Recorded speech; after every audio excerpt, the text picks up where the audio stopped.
تفتكروا لو جربنا اكله مشهوره من مصر واكله مشهوره من السعوديه، ايه اللي هيعجبنا اكتر؟ الاكل المصري بتاعنا زي المحاشي والكوارع ولا الاكل السعودي زي الكبسه؟ طيب يا جماعه، احنا جبنا دلوقتي حاجتين، جبنا شوربه كوارع وجبنا طبق محاشي مشكله. تعالوا بقى نشوف السعر بتاعهم كام. سعر شوربه الكوارع مع طبق المحاشي المشكله 78 ريال بالضريبه، كمان بيجي معاهم نص ليمونه. واول حاجه هبدا بيها هي شوربه الكوارع. وطبعا شوربه الكوارع لازم يتعصر عليها ليمونه. انا شايف ان كميه الكوارع في الطبق كتيره جدا. ناخد كده معلقه، بسم الله. طعمها جامد. ناخد كده حته كوارع، بسم الله.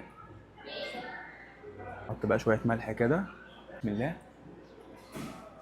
طعمها ظبط كده، طعمها حلو قوي، جامده جامده قوي. ندخل بقى على المحاشي.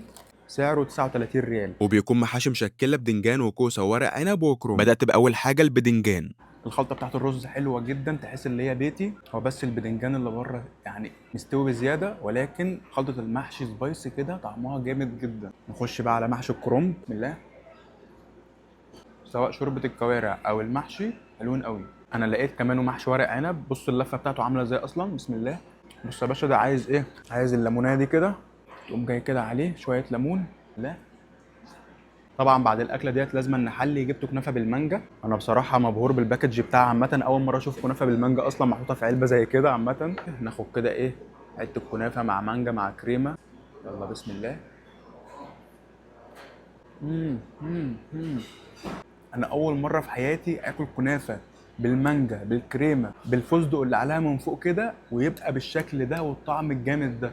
حاجه والله العظيم محترمه جدا، بامانه تستاهل 10 من 10. ندخل بقى على اشهر اكله في السعوديه وهي الكبسه. ربع دجاجه ومعاه الصوص بتاعها ومعاه الحاجات دي كلها وب 13 ريال بس. فانا شايف لو هقارن سعر الاكل المصري اللي انا جبته مع سعر الكبسه، لا سعر الكبسه اللي يكسب طبعا. وبالرغم ان انا اصلا جبت كبسه من مطعم مش معروف اصلا، مش زي المطاعم البراندات اللي هي موجوده هنا في السعوديه، بس بصراحه الكبسه بتاعت السعوديين حلوه قوي. خدت حته دجاج كده وحطيتها على الرز، وبعد كده حطيت عليها صوص كده من اللي هم كانوا منزلينه. انا عايز اقول لكم والله ان طعمها حوار بجد، طعمها عجبني جدا. وبس كده، اكتبوا لي اجرب اكلات ايه تاني من بلاد مختلفة. انا ابو حميد، ويلا سلام عليكم.